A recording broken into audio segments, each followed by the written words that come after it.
Thrown into Thailand's harshest prison, he was a white man alone, no friends, no translator, no clue what awaited him. Stripped, mocked, and beaten before a crowd, no one knew the bruised foreigner was a world boxing champion. The film begins with Billy fighting in Thailand's underground boxing scene. Despite his talent, he never reached the success he deserved. Surrounded by former comrades, he slipped into addiction and began dealing drugs to support his habit. Caught with narcotics and a gun, he was sentenced to a long prison term. Before the transfer, he and the other inmates were screened and warned any rule break would bring severe punishment. Inside, it was a different world where nothing came without a price and no one helped without a motive. Everyone looked out for themselves. One day, while Billy was getting water, he was caught in the middle of a gang fight. Though he wasn't to blame, the other inmates shifted all the guilt onto him when the guards arrived. As punishment, Billy was thrown into a cell so cramped he could barely sit. After 3 grueling days, he was finally relocated. Everyone knew the cell housed hardened criminals from a gang led by a man named Kang. When they asked why Billy was there, he said drug dealing. The group burst into laughter and mocked him. Late at night, while others slept, Billy stepped out to use the bathroom and saw gang members torturing a new inmate. Horrified, he wanted to help, but they held a knife to him and warned, "Speak up, and you'll suffer the same fate." Terrified, Billy slipped back to bed, trying to shut it all out. By morning, the tortured inmate was dead. Guilt hit him like a blow he knew he could have saved the boy. If you think this movie is good and engaging, please comment with the number 0. If not, comment with the number 2. He had the strength, but lacked the courage. Fear kept him from saving the boy, and the guilt hit hard. When he asked a guard for medicine, he was told nothing came free pay-up or offer a cigarette. In this place, everything was illegal. Snapping with rage, he lashed out at everyone, losing all control. He even bit a guard in the throat. Other guards swarmed in, beating him nearly to death before tossing him into another cell, bloody and broken. In this cell, he met a transgender woman named Fame, who cared for his wounds with ointment. Though Billy kept mostly to himself, her help was a quiet comfort. Meanwhile, the police had bound his hands and feet to stop him from fighting. And so, his routine prison life resumed. At the cafeteria, Billy spotted Fame and asked for help. 2 packs of cigarettes, the prison's currency for getting anything done. He promised to repay her soon, but Fame remained hesitant, unsure whether to trust him. Pitying him, Fame finally gave Billy the 2 packs. He used them to buy cocaine from a prison dealer, took it, and passed out. That night, 3 inmates were murdered. Chaos erupted as everyone woke and searched for the killer. When the search reached Billy, he was found drunk with drugs in his shirt despite being nowhere near the murdered inmates. He was swept up in the murder case. Fortunately, the police later confirmed the drugs weren't his. Billy only used cocaine.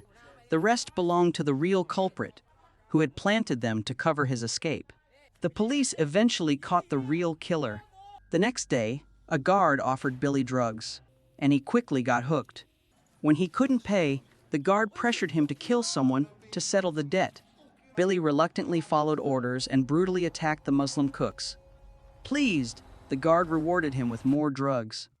This time, Billy refused the drugs, consumed by guilt for attacking 2 innocent men under the grip of addiction. Overwhelmed with remorse, he attempted suicide, slashing his wrist with a razor in the dead of night. But others found him in time and saved him. The police began to realize just how severely he was unraveling. To ease his mental strain, the guards removed Billy's restraints. He soon noticed inmates boxing in the yard and, as a fighter himself, hoped to join. But when he approached, the coach threatened him and kicked him out, demanding money or cigarettes. Billy pleaded, insisting he was a skilled boxer who could prove himself. Still, the coach refused to let Billy join. Desperate, Billy turned to Fame for one last favor: cigarettes to cover the training fee. He promised to repay her with his winnings from future matches. Trusting him, Fame agreed to help. Billy offered the coach a cigarette and was given a punching bag. He unleashed his frustration with every strike, and when he finally showcased his skills, his unique, powerful moves stunned everyone watching. Billy trained daily, impressing the coach, who pushed him hard for upcoming fights. One day, returning to his cell, he found the inmates holding a fishing contest. Familiar with the game, Billy joined in and won big, earning a stash of cigarettes. With them, he repaid those who had once lent him cigarettes and backed his boxing journey. His winnings not only cleared his debts, but also helped him forge stronger bonds with the group. Billy asked Fame why she was in prison. She revealed she had killed her father, who had abused her for being transgender, and though she had suffered deeply, his death still haunted her. As she wept, Billy admitted he had no one left but his father, who didn't even know he was behind bars. Moved by Billy's story, Fame felt a deep connection, and the two grew closer. Billy threw himself into training, with the coach pushing him hard for the upcoming fight. When the big day arrived, it drew a massive crowd. Prisoners packed the yard, and high-ranking officers showed up to watch. The fight opened with a brutal blow from Billy's opponent, who quickly dominated, tossing him around like a puppet. One of Billy's ears was torn, and a swollen eye left him nearly blind. But despite the pain and punishment, he refused to back down, pushing through every round with unshakable resolve. As his opponent began to tire, Billy seized the moment, landing a precise punch to the face that knocked him out and secured the win. Cheers erupted from inmates and officers alike, all genuinely thrilled by his victory. Even the prison guards were impressed by his skill and determination.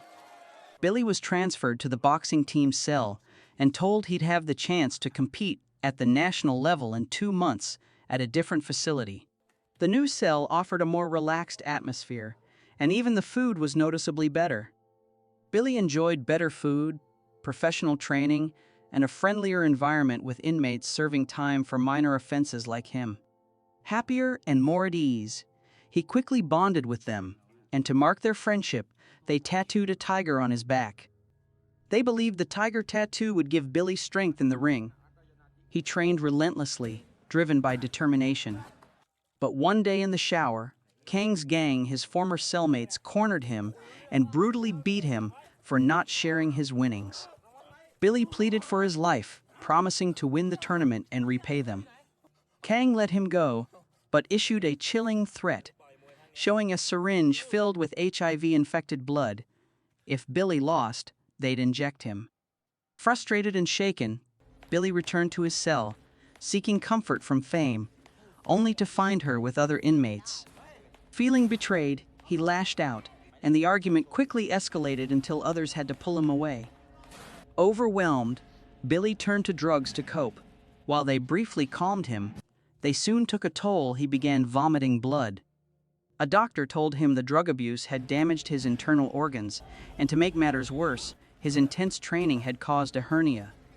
The doctor warned Billy to stop both training and using drugs, saying continuing either could kill him. But despite the risks and mounting setbacks, Billy remained determined to win the tournament. It was the only thing keeping him going. Against medical advice, he pushed himself harder than ever. At last, the day of the match arrived. Billy and the other inmates were transferred to another prison for the tournament, drawing a crowd of prisoners and high-ranking officers. But just before the fight, a sudden incident triggered intense pain in Billy, so severe he feared he couldn't go on. Despite the searing pain, Billy pushed through and entered the ring. Following that tradition, both fighters performed a pre-fight ritual. From the opening round, Billy came out strong, unleashing relentless attacks that wore his opponent down. But as the match progressed, his health visibly declined. As the fight wore on, repeated blows to Billy's stomach took a serious toll. Sensing his weakness, his opponent targeted the area relentlessly, breaking him down. Billy eventually collapsed in pain, his strength fading fast. By the final round, few believed he stood a chance, as his opponent dominated with ease. With one last surge of strength, Billy delivered a powerful elbow to his opponent's throat, knocking him out instantly. The victory was his. The crowd erupted in cheers, and even the prison guards beamed with pride at Billy's hard-fought triumph. As the guard praised him, Billy's body gave out, he vomited blood and collapsed. Realizing the severity of his condition, officials rushed him to the hospital, where he received urgent treatment. He remained unconscious for days, but eventually woke to find himself recovering, his health far better than before. When the nurse saw Billy awake, she helped him to the bathroom. On his way back, he realized no guards were in sight. Seizing the moment, he quietly slipped out of the hospital. Months later, he was back on familiar streets, overwhelmed by the feeling of freedom, finally far from the place that had once imprisoned him. At last he was free, but the feeling was hollow. The thought of spending the rest of his life on the run made him question whether it was freedom at all. With that heavy realization, he chose to return to the hospital. After several weeks of recovery, once his condition stabilized, the police came and escorted him back to prison. Upon his return, Billy was stunned to see his father, who had flown in from England. The reunion filled him with joy and renewed hope, their heartfelt smiles marking a powerful, emotional ending. The final scene reveals the film is based on the true story of Billy Moore. The man believed to be Billy Moore's father is actually Billy himself, who spent 3 years in a Thay prison before being pardoned by a Thay general. He was released in 2010, and his story was later published as a novel, which inspired this film. Since his release, Billy Moore has devoted his life to helping others overcome drug addiction. The film ends with this powerful message.